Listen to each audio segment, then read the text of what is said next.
If I could choose one word to sum up the state of the mortgage market this week, it would be turbulent. This week, we've seen numerous lenders increasing mortgage rates because of uncertainty in the money markets. This is obviously having an impact on people that are looking to take out mortgages, especially those that are looking to remortgage because their fixed rates are coming to an end. It means that the mortgages are costing more and it means that affordability is reducing. So what's been going on? Let's just start by taking a look at this article in The Guardian. Leading UK lenders raise fixed rate mortgage deals amid market uncertainty. At least 5 lenders increased rates on their fixed rate mortgage deals on Tuesday in response to market uncertainty, adding pressure to homebuyers and those looking to remortgage. Included were Barclays, HSBC, NatWest, and Accord Mortgages, which is part of the Yorkshire Building Society and Leeds Building Society, have all upped the cost of some fixed rate deals. In some cases, these have risen by up to 0.4%. Now, we have had more lenders this week than just those mentioned there increasing rates. So this week has been absolutely disastrous. Now, the people that are going to be affected most by this are not those people that are looking to buy a home, but those people that are looking to remortgage. Prior to the mini budget, people were on really low rate in the region of 1%. And now the best rates that they're going to get are nearer to 5%, which is a massive increase and it's going to be a shock to the system. Now, over recent months, yes, we have been seeing lenders reducing their rates, which is a good sign. And they are certainly lower than they were immediately post the mini budget, but they are on their way back up again. So the hopes of those people that were coming to remortgage, they obviously knew that their rates were going to be higher, but off the back of the news that rates had been decreasing, that shock wasn't going to be as great as they were previously expecting. However, that's been turned on its head. With these increased rates, those people are now set to see higher costs, which is going to be a bigger shock to the system. And that's not good news. As you can see,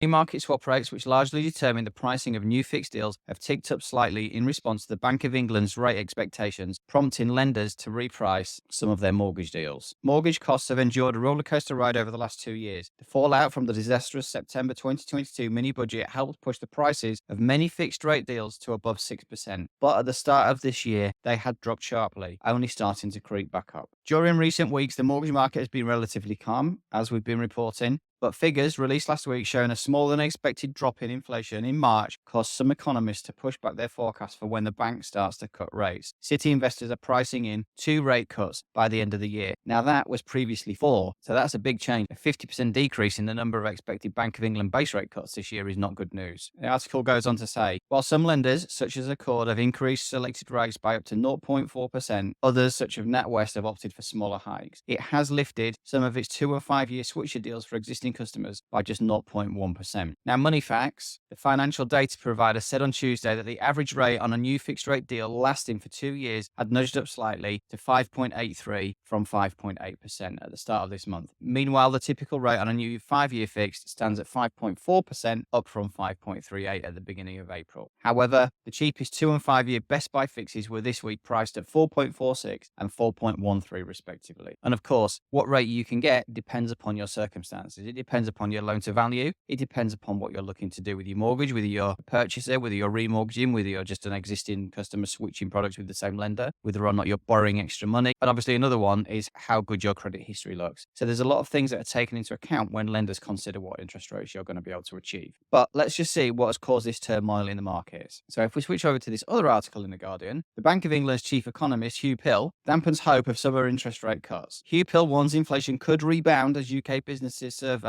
signals economy strengthened over the last month. So, of course, we were previously expecting that the Bank of England might start to cut rates in June, and it seems that this is now been pushed back to August. We have obviously spoken about the Federal Reserve in America and the fact that inflation's reared its ugly head over there, so their rate cuts are expected to be pushed back later. And of course, I've said previously that we normally follow what the Federal Reserve does. However, it looks like we might be standing on our own 2 feet this time round and more likely to follow what the European Central Bank do. So look, the prospects of a summer cut in the UK interest rates have receded after the Bank of England's chief economist said inflation must be squeezed out of the economy and cautioned against cutting rates too soon. After a key survey signalled strong sales across the private sector over the past month and the London stock market rose to a record high, Hugh Pill said concerns remained that inflation, which is expected to fall below its 2% target within a few months, could rebound as the economy strengthens. We still have a reasonable way to go before I am convinced that persistent momentum in underlying inflation has stabilised at rates consistent with achievement of the 2% inflation target on a sustainable basis. And this is the key thing that the Bank of England are worried about. Yes, we could easily get back to that 2% target, but that doesn't mean that they're going to suddenly start dropping the interest rate, because because it's more about the continued monitoring of inflation. And if it looks like it's going to tick back up again, the worst thing that the Bank of England could do is reduce rates, inflation goes back up, and then they're going to have to increase rates again. What the Bank of England want to be doing is reducing rates and then continuing that reduction until they stabilize. They don't want to see rates going up and down, causing all of this uncertainty again. So something that economists quite keenly look at is the Purchasing Managers Index. And you can see here, the Flash UK Purchasing Managers Index, which covers the services and manufacturing sectors, rose to 54 in April, up from 52.8% in the previous month. A figure above 50 indicates a period of expansion. So another gentleman by the name of Jonathan Haskell, who is one of Hugh Pill's Monetary Policy Committee members, he was at a separate event in London and he went on to comment on this, indicated on Tuesday that the recovery underway in the UK could delay the first interest rate cut by the central bank. Taking a tough stance that contrasted with several other bank officials, Haskell said more weakness in Britain's labour market was needed to be confident that inflation would stay at 2%. Again,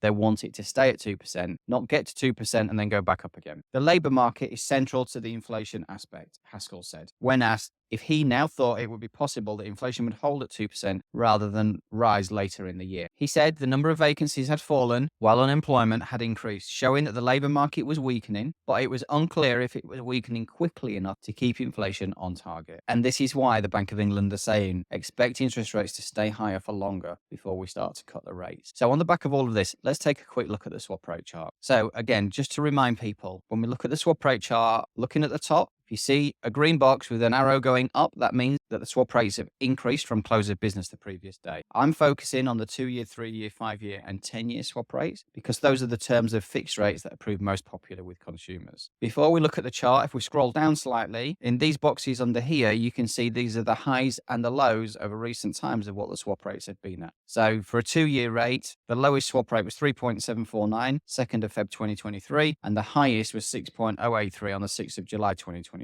Currently, under here is where we're sitting at 4.662. That was recorded on the 25th of April. And then the dates below are historical dates where you could see what the swap rate has done. So as you can see, it has been increasing over recent weeks. And it's pretty much the same story on the 3-year, the 5-year, and the 7-year. All terms seeing an increase in the swap rate. So if we then go back to look at the chart, starts over here in October 2022, the trend of going upwards, then on its way back down again. And now you can see this steady trend where it's been increasing again. And then we're back here where we've seen a bit of a sharp increase this week. So what does all of this mean? Well, look, the expectation is that the Bank of England are still going to cut rates. So the good news is still going to be coming. It's just a matter of when that good news actually arrives. If you're out there looking to purchase a property right now, then my advice would be that if you've seen a mortgage broker, if you've checked out your affordability, if it looks like you can purchase the property that you want and that you can afford it, don't put off purchasing. Just go ahead and buy that property. Because ultimately, in the UK, we are a small island with an increasing population, and over time, property prices tend to always increase. If you're looking to remortgage right now,